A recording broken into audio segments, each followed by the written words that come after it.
on va vous êtes avant tout un comédien de théâtre, en plus c'est par là que vous avez commencé, sur les planches. Oui.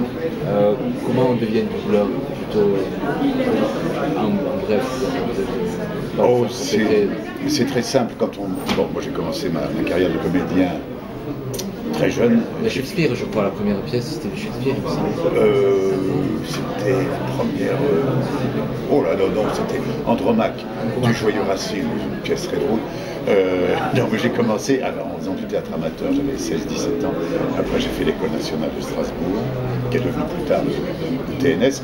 C'était dans les années 60, donc ça remonte à quelques années. Et quand on est en province, bon, on tourne un petit peu avec les centres nationaux d'art dramatique, Toulouse, Rennes, Saint-Étienne, etc. à l'époque.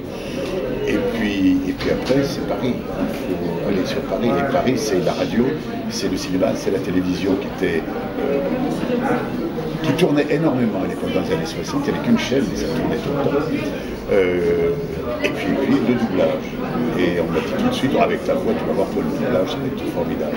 Et en fin de compte, j'ai raté complètement parce que je n'avais pas la technique, j'avais pas la patience, puis j'étais très timide, c'était pas très bon. Et j'ai laissé tomber le doublage pendant au moins 10, 12 ans, 15 ans. En revanche, la radio, je le faisais énormément. Et pendant 5 ans, par exemple, j'étais sur Radio Monte Carlo en tant que comédien, je racontais tous les jours une histoire aux auditeurs. Et ça, c'était un des moments, pas les plus heureux de ma vie, mais où j'ai pu exprimer autre chose que les joies du théâtre, c'était de raconter une histoire. C'est donc, je vous parle de ça parce que c'est cette différence de notre métier. Et c'est à ce moment-là où quelqu'un m'a dit, mais enfin, écoute, tu viens faire du doublage, on a besoin de voix comme toi, etc. Et puis hop. Et ça a commencé. Et Morgan Freeman est arrivé 7-8 ans après. Mais je commençais déjà à doubler pas mal d'acteurs noirs. C'est très drôle parce que, encore maintenant, même en faisant Morgan Freeman, dès qu'il y a un acteur noir un peu costaud, on m'appelle. Oui, ça est merveilleux. Oui, c'est vrai qu'il y a une voix très culturelle, assez. Et en fait, je me demande, parce qu'aux États-Unis, je ne sais pas si vous savez, sur Facebook, il y a une page de fans qui ont écrit autour de la voix de Morgan Freeman. Elle est complètement adulée, c'est une voix qui est vraiment emblématique aux États-Unis, sa voix à lui, quoi. Parce que c'est pas, la pression n'est pas trop forte pour vous de s'y frotter à quelque chose comme ça, sachant. Moi, j'y pense même pas. Qu'il y en a des acteurs, bon, la voix, que ce soit, je sais pas. Les acteurs n'ont pas forcément de voix emblématique, mais lui, il est vraiment connu pour ça. Il a une voix superbe et qui va très bien avec son sourire permanent, parce que c'est vrai, il a une résonance dans le haut du pommettes, ses masques, il a un rire étonnant, etc. Mais c'est la joie de vivre, cet homme. Je ne l'ai jamais vu dans un rôle, même violent, il a toujours une bonté quelque part derrière. Ça, c'est la qualité aussi des comédiens américains et anglais. On peut jouer une brute et un salopard, il y a toujours quelque chose de formidable dans l'œil. Donc, moi, je ne pense pas à sa voix. Oui.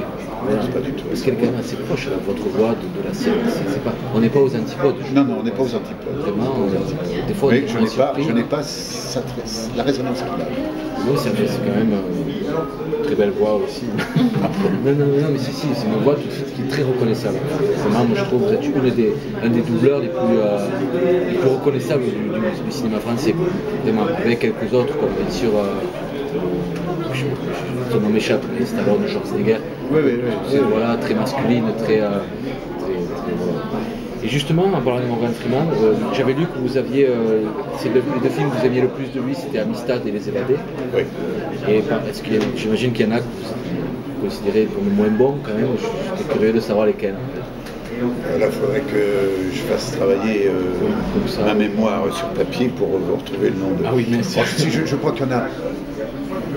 Il y en a un qui s'appelait Alerte. Oui, avec Dustin Hoffman, et je veux dire que chaque entrée de chambre, il y avait un cigare, puis la main. Et ce personnage très énigmatique, parce qu'on ne savait pas exactement qui il était. C'est vrai. C'est très bizarre. C'est un des rares méchants, entre guillemets, qui jouait. Et on dit, bon, et si, je crois, un film qui moi m'avait étonné, enfin, je n'étais pas le seul, je crois que dès qu'on avait terminé le film, 8 jours après on était convoqués pour refaire la fin. C'est-à-dire que même aux États-Unis, ils faisaient un remontage. Oui. Et je crois que ça s'appelait, c'était un météorite qui devait tomber sur la Terre. Et Oui, ça, Deep Impact. C'est là qu'il joue le président des États-Unis. voilà. Et voilà. Ouais. Voilà, mais c'est tout. Hein. Oui. Puis même, je veux dire, lui, il n'est pas. Je veux dire qu'en plus, mais même le comédien dans les n'est pas responsable. C'est ça, exactement, bien sûr. Oui. Il y a un échec. Regardez, là, il paraît que le dernier film, J'allais vous en parler. Las Vegas. On l'a vu cette semaine. Vous l'avez vu, alors vous avez aimé? Mais nous, on a aimé, franchement, oui. Il se fait démolir. Non, mais enfin, moi, je l'ai très bien noté parce que je trouve que ça inspire la joie de vivre. Quoi. Bien sûr, mais c'est bon. Alors évidemment, la situation, on n'est pas Télérama, j'avais quand même accepté une situation drôle, 4 mecs qui disent bon bah allez, on se réconcilie en même temps. Non mais c'est touchant en plus, il y a une vraie sincérité, une vraie osmose entre les 4 comédiens, je trouve, qui fonctionnent à fond. Non, on a beaucoup aimé. Donc voilà, vous avez répondu à ma question, oui. Parce que moi, Pardon. Très bien. Non, je vous en prie, mais c'est très bien, c'est au moins comme ça, c'est plus lié, pas. Et d'ailleurs, je me demandais si vous regardiez, vous, personnellement, si vous étiez un grand cinéphile déjà, si vous regardiez les films en VO ou en VF. Donc, vous êtes de l'autre côté du miroir un petit peu. Les 3 quarts du temps, je regarde en version française. En version française, oui. D'abord parce que je trouve que le doublage des 3 quarts du temps est admirablement bien fait et que c'est une erreur de crier haro sur le doublage, comme quelquefois on peut l'entendre. En revanche, au mois de janvier dernier, j'étais ici à Toulouse, puisque la Cinémathèque avait fait une soirée doublage, version française. J'avais été invité cordialement, évidemment avec Morgan Freeman, et il y a eu un grand débat sur le doublage, et nous avons été étonnés de l'intérêt suscité et la curiosité des téléspectateurs, des spectateurs qui disaient, vous comprenez, tel film sorti en 1952, c'est inaudible, parce que on ne parle plus comme ça. Ça a été fait en 1952. Vous aviez sur le plateau des grands micros, au micro à ruban, il y avait 6 comédiens autour, les prises de son étaient ce qu'elles étaient, tandis que maintenant on travaille en numérique, c'est peaufiné, il n'y a pas une mouche qui vole, c'est plus du tout la même chose. Et la Cinémathèque disait que le doublage d'un film à l'époque, même des années 45, etc., c'était sa marque culturelle, c'était la marque du film. Je crois que le doublage a des très beaux jours encore. En France particulièrement, c'est vrai que je trouve qu'on a vraiment des comédiens incroyables. Comment se font les doublages en Pologne? En Russie, j'avais entendu dire que c'était plus ou moins toujours le même gars. Et en Pologne aussi. Il est tout héros. Notre métier, nous sommes des passeurs de mots, des passeurs d'images. Nous sommes des intermédiaires entre un auteur et l'auditeur ou le spectateur ou le téléspectateur, peu importe, par le biais d'un metteur en scène. C'est notre métier, c'est l'ouverture la plus large. Et personnellement, je pense c'est quoi justement des acteurs qui n'ont jamais fait de doublage. Il y a des grosses têtes d'affiche comme Vincent Cassel a pu le faire au début avec l'âge de glace, d'arriver comme ça sur un dessin animé, parce que c'est souvent un dessin animé, juste pour la notoriété, pour mettre leur nom sur l'affiche finalement, alors que c'est pas des comédiens de doublage qui ne sont pas rompus à cette. Ça c'est pour des raisons. On va dire que c'est réussi souvent aussi, ça donne parfois des résultats un peu. C'est pas toujours réussi. Moi je trouve que c'est. Des fois c'est au détriment en fait, justement d'autres acteurs qui ont des acteurs de doublage dont le nom n'est pas connu forcément, parce que malheureusement pour attendre d'avoir le nom des comédiens on doit attendre la fin du générique. Oui. Ça, bon. C'est considéré, les comédiens qui font du doublage, c'est un art mineur. Oui, c'est dommage justement, c'est dommage parce qu'on vit dans un pays où c'est vraiment quelque chose qui est. C'est vrai que c'est pour des raisons de publicité. Oui, exactement. Voilà, qu'on met un animateur de radio qui baisse culotte tous les matins devant le micro, excusez-moi de parler comme ça, là, tout d'un coup on le bombarde, on dit c'est génial, ça fait pas un strapotant au cinéma. Non, mais c'est un peu à ça que je pensais justement, parce que je sais pas si c'est déjà arrivé avec Morgan Freeman, mais souvent on voit des acteurs qui comme Bill Murray ou des grands acteurs qui doublent des dessins animés aux États-Unis, et donc leur doubleur habituel n'est pas embauché et on fait appel à une machin, tout ça. Je sais pas si ça vous est déjà arrivé un cas de figure pareil. Non, là en ce moment je suis sur un Morgan Freeman qui fait un dessin animé, Oui. donc je prête sa voix. Et il s'amuse d'ailleurs, il change plusieurs fois de voix, et c'est drôle en tant que son doubleur de changer en même temps de voix, tout en restant quand même en gardant le caractère de Morgan Freeman. Ça c'est un jeu. C'est génial. Vous l'avez déjà rencontré? Non, vous demander ça. J'en ai rien rencontré, mais d'abord je serais très intimidé, et ce serait surtout pour lui dire que je considère que c'est un très grand monsieur, c'est pas pour lui dire c'est moi qui vous donne. Ah non, bien sûr. Mais je pensais que des fois les studios organisaient des rencontres. Non. Je connais des copains qui vont souvent aux États-Unis voir, mais surtout pour des séries télé. Ah oui. On les voit aux États-Unis, etc. Et on lié l'amitié, c'est très bien. Oui, parce que c'est du long terme. Voilà. Parce que des fois, il y a certains acteurs américains qui donnent leur accord. Ah oui. Oui, il paraît, je ne suis pas Je sais que Clint Eastwood aime beaucoup ces films doublés. Il les écoute toujours. Oui, en plus, il n'a pas tout le temps le même. Il en a beaucoup, j'ai l'impression, au fil des années. C'est un peu déstabilisant, ça, quand même. On en préfère certains. Je sais que quand Morgan Freeman, c'est pas vous, par exemple, je suis déçu. Voilà, c'est comme quand De Niro, c'est pas le même. Là sur Las Vegas, c'était le vrai, quoi. Oui, bien sûr. Et sur le précédent de Luc Besson, là, c'était pas lui. Ah oui, ça c'est parce que Besson a décidé comme ça. Ah oui. Là, Morgan Freeman, il ne faut pas le dire. Là, Morgan Freeman tourne chez Besson, évidemment. Il est donc à Paris. Je suis sûr, quand le film est doublé, ils vont prendre Besson d'apprendre quelqu'un d'autre. Et ça, c'est automatique. Parce qu'il n'aime pas les comédiens de doublage. C'est absurde. Il n'aime pas. Oui. Pour moi aussi, parce que j'ai plus de 30 ans, on va dire, mais votre voix symbolise aussi la trilogie de Y a-t-il un flic avec Georges Logis. Ah oui. Voilà. Ouais. Et je voudrais savoir si vous aviez une anecdote, quel souvenir vous gardez de ce rôle en particulier, parce que c'est un film. Oh non, je pas de. C'est toujours. Enfin, c'était toujours des doublages dans la bonne humeur, dans l'absurdité parfaite. Les dialogues c'est vrai, c'est incroyable, en fait. Oui, tout à fait. Mais ça fait partie des souvenirs heureux, comme dans les dessins animés, comme les Gargoyles.